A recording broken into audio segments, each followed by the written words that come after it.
Hi guys, how are you? Teacher Mario here. Before today's lesson, please check out our Instagram account abcenglish.tv where I share grammar notes, exercises, and more for you to do on your own pace. The links will be in the description.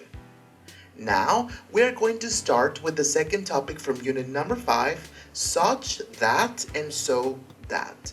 Expressions with so and such are commonly used in exclamatory sentences. They help us state our personal opinion in 4 different ways in form different patterns.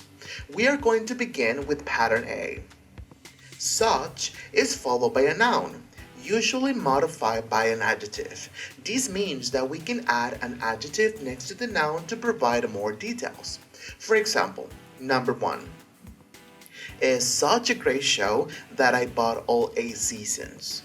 Here, as the rule states, such is followed by a noun and in this case is show. And the modifying adjective is great.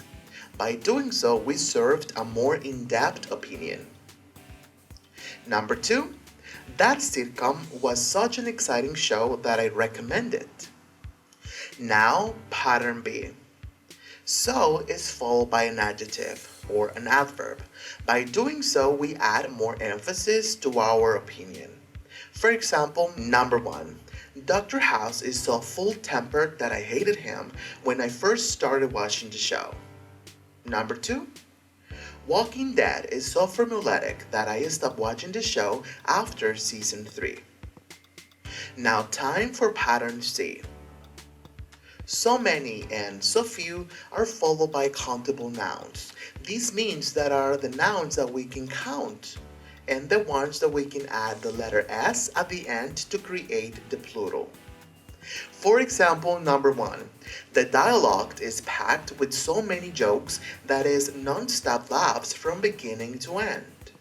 Number 2, the show had so few good scenes that I killed it before finishing chapter 1. And now our last pattern, pattern D. So much and so little are followed by uncountable nouns.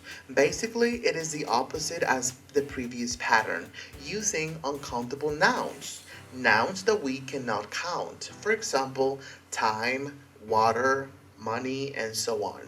For example, number 1. My busy schedule leaves me so little TV time that I don't want to waste it watching mediocre sitcom. Number 2. Watching a horror movie gives me so much anxiety that the last time I watched a horror movie was 3 years ago. Please make sure you practice, and if you have any doubt, let me know down on the comment section.